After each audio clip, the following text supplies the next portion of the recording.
gracias por permitirme compartir un rato con todos vosotros para comentar una parte de un estudio que todos, o que muchos de vosotros conocéis, que es el estudio APEAS, ¿no? El título de esta presentación se llamaba la seguridad del paciente en atención primaria más que números. Y es que los números son necesarios, pero hay más cosas aparte de los números. Es decir, cada número es una persona o es un evento adverso y detrás hay un componente emocional, un componente afectivo, un componente patológico a veces que hay que valorar, ¿no? A ver, un momentito. Entonces, en este sentido, yo os iba a comentar, la presentación la iba a dividir en dos partes. Una primera centrando dónde se puede investigar en seguridad del paciente. Plantearos un poquito que investigar en seguridad del paciente es cuestión de qué es lo que pretendes valorar, qué es lo que pretendes conocer, cuántos recursos tienes y cuál sería el procedimiento más idóneo para plantearlo, y luego centrarlo ya más bien en el estudio APEAS. No voy a hablar del estudio APEAS cuantitativo del que está publicado, que es lo que fue una primera aproximación a la magnitud del problema de la inseguridad en los centros de atención primaria, sino centrándonos en una segunda parte que es la exploración de factores contribuyentes y factores de prevención. A mí me gusta, soy un poco crítico, y a mí me gusta criticar a Fernando.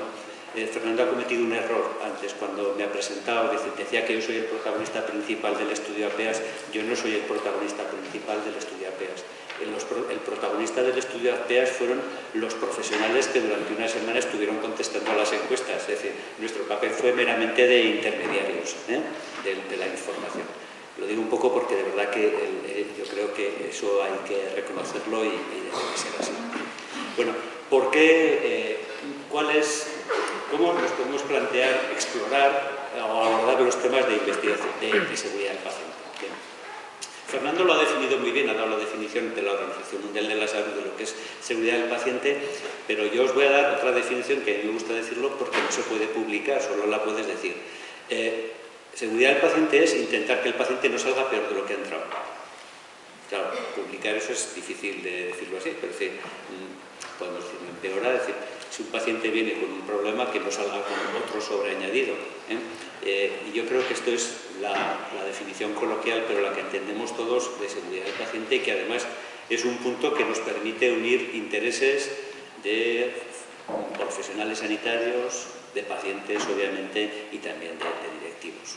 Bueno, dicho esto, el primer paso para investigar, para abordar los problemas de seguridad del paciente, obviamente, es conocer qué es lo que pasa, medir, lo que llamábamos medir el daño. ¿Cuáles son los problemas?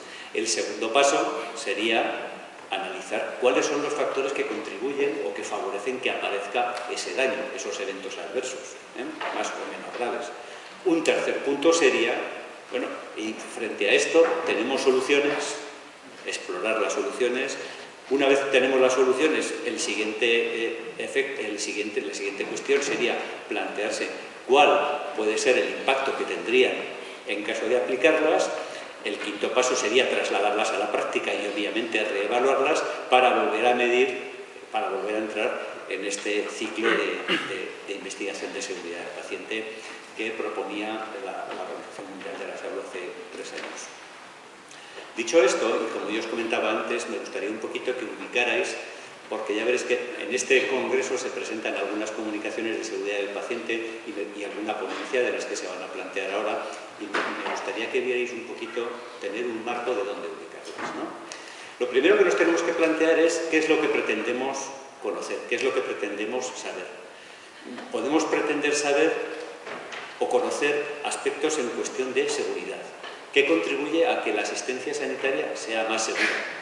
Un ejemplo sería lo que luego os van a comentar Guadalupe de Olivera sobre el tema de la encuesta de la cultura de la seguridad. ¿Cuáles son los factores que contribuirían a que de alguna manera la asistencia sanitaria fuera más segura y qué amenazas hay, ¿no? Otra cuestión, esto es como siempre que intentas valorar un problema de salud, empieces por la parte negativa, es decir, valorar el daño, es decir, bueno, valorar la cara B, la cruz de la moneda, ¿no?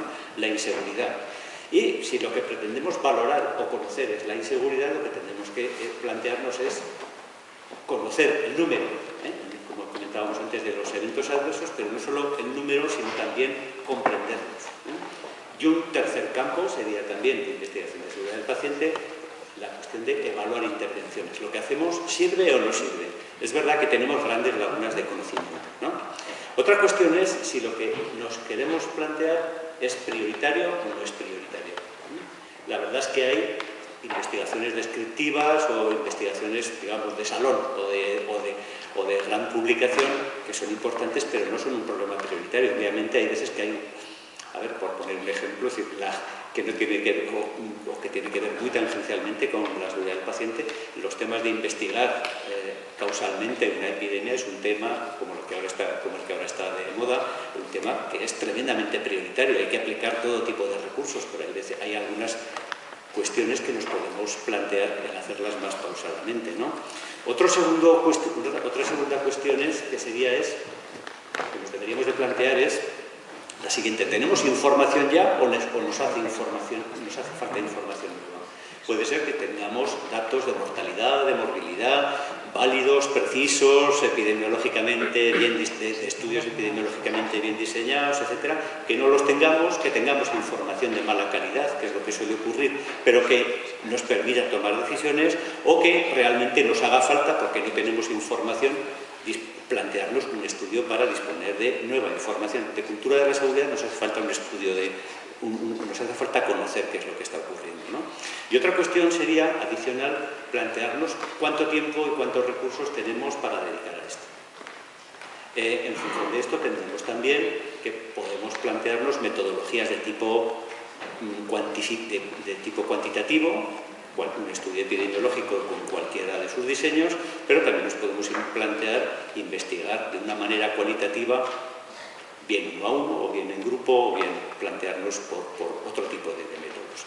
Dicho esto, porque veis un ejemplo de lo que sería este esquema aplicado al estudio APEAS, lo veríais aquí. El estudio APEAS, en su primera fase, la fase que está publicada, el objetivo era conocer los eventos adversos, se consideró que era un problema prioritario, era necesaria nueva información porque nunca se había hecho nada al respecto, se tuvo recursos porque no solo fue el dinero o el apoyo que proporcionó la agencia de calidad o SENCIC y otro grupo de personas también para hacerlo, sino que además hubo tiempo de profesionales que se dedicó a ello y se utilizó una metodología cuantitativa.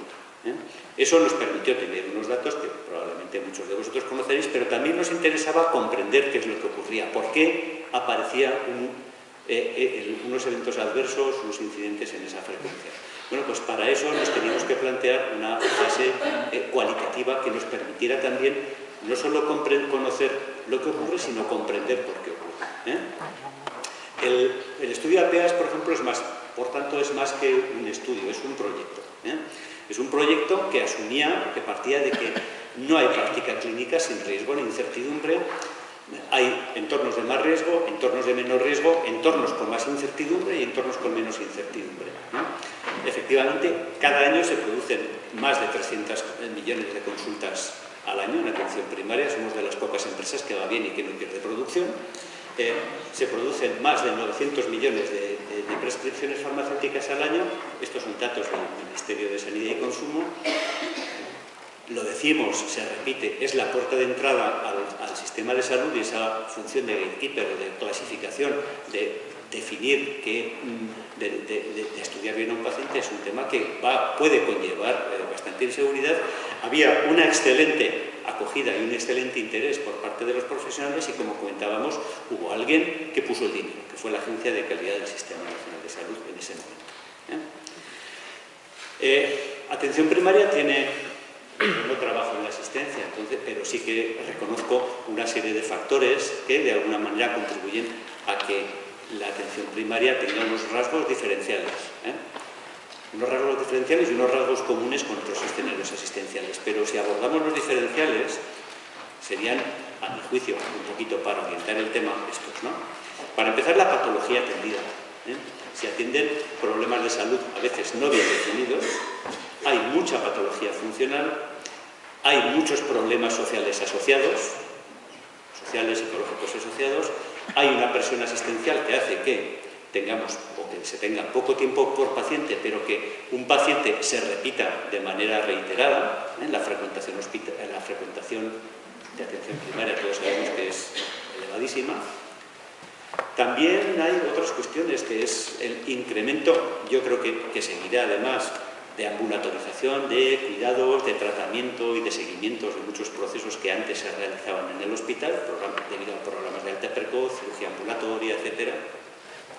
También es verdad que quien está trabajando en atención primaria del día a día desarrolla una implicación emocional que no se produce en los 8 días de estancia media de un hospital, y eso conlleva a que conozcas al paciente, su familia, el contexto en el que vive, y que, bueno, es decir, todo esto conlleva a que tengas, además de evidencias, tengas vivencias y alguna, como dice aquí, evidencia, entendido por evidencia, personas que ya te vienen con información que han adquirido fácilmente por internet y que tienes que reevaluar con ellos o discutir, cuando menos, ¿no?